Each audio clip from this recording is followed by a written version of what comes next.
We've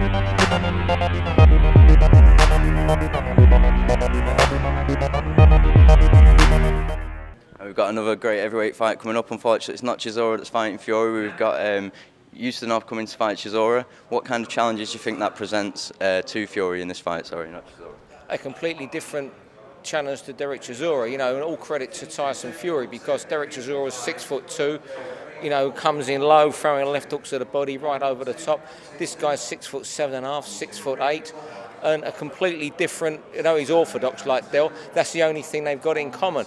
But, you know, all credit to Tyson, but also he couldn't waste another training camp.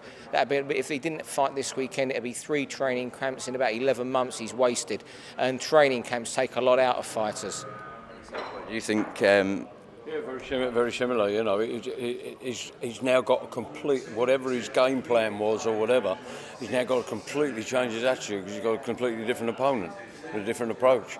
And I just hope that he can cope with that. I'm sure he can, because he is desperate to fight. He needs to get out there and do action. Sparring's no good all the while. You need to get out there in the real world, and you know, it'll tell. And we've also got Billy Joe Saunders, so we've got Romany Travellers and we've got Irish Travellers fighting on this card. Will be an electric atmosphere in the arena.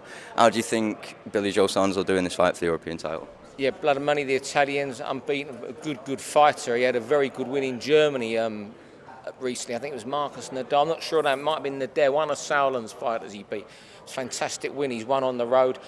You know, and people tell me he is for real, but I think Billy Joe's a very, very good boxer, and the home advantage should swing it in his way.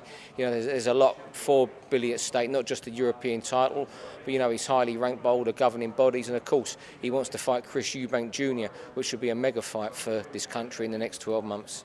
What do you think we can expect from Billy Joe Saunders tonight? Do you think it'll be a career best performance? I mean, this Saturday for me, it depends which Billy Joe Saunders turns up. If the right Billy Joe Saunders turns up and he's right on form, then he's a winner all the way. There are odd times when Billy turns up and he's a little bit more lethargic and he hasn't quite got the go about him. And if that Billy Joe, his last time out of the copper box, he was like that. And if that Billy Joe turns up, he's going to have a job. Yeah.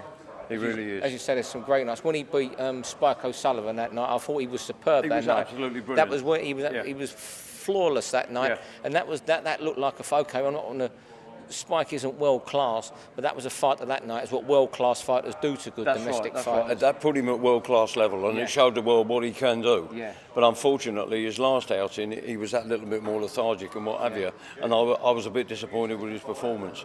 And if that guy turns up Saturday night, then it might not go all his way.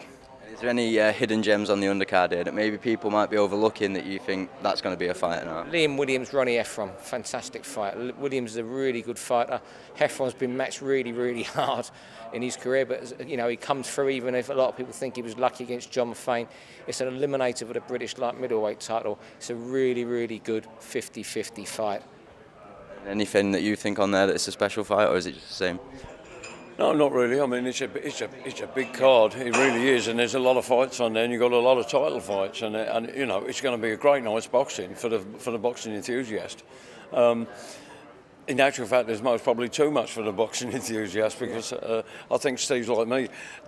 After a while, when you've got 6 or 7 title fights on the bill, it gets a little bit boring after a time. I think you have to go for a walk round to get away from it for a bit and miss a couple of fights. I think Eddie Chambers is in the ring at 4 o'clock, so if you've got to watch every fight, you're going to be watching boxing from 4 till after midnight. Yeah, yeah.